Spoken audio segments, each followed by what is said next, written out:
Como que era essa relação do senhor com a Marielle Franco? A relação com a Marielle, por incrível que pareça, era maravilhosa, ela não era boa. E eu não estou falando aqui só pela minha defesa, não. Eu estou dizendo aqui e afirmando, porque, como repito, é tudo gravado lá.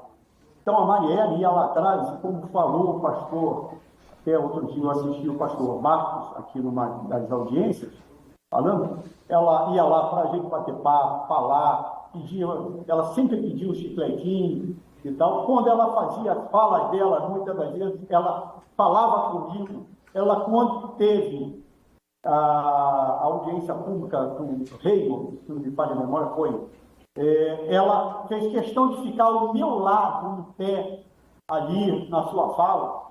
Então, a minha relação com essa jovem sempre foi perfeita. E até uma assessora dela, que está no relatório, né, ela diz que eu era um dos vereadores que defendia e que defendi sempre que a esquerda, que o PSOL tivesse um espaço para falar, não só o PSOL, o PDT, o PT, a esquerda, que eu falava assim, nós temos obra, nós temos tudo, mas eles não têm. Então, eles precisam falar porque o debate ele é saudável. Então, eu sempre defendi isso, sempre assinei as pedidos, né, de projeto deles e tudo mais.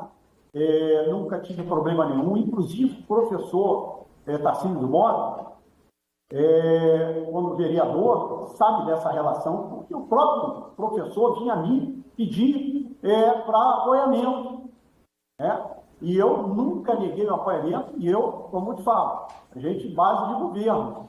E eu falava o seguinte, não, temos que apoiá-los, temos que dar espaço a eles.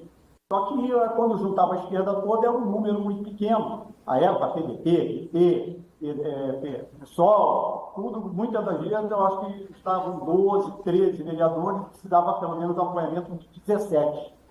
Né? E aí eu sempre dava um apoiamento e pedia para que outros vereadores também dessem apoiamento. Então, falando da vereadora especificamente, né, Marielle Franco, ela sempre foi docinha, não só comigo, não, comigo e com os demais vereadores ali presentes, né, mas comigo eu não sei se ela me via como um pai, assim, uma pessoa bem mais velha, porque ela tem mais ou menos a idade da minha filha, né, tinha mais ou menos a minha filha Verônica. Então, nunca tivemos problemas nenhum, né? E que é saudável a divergência no parlamento, não vejo nada que pudesse mais, pelo contrário, eu sempre me dei muito bem com a esquerda também.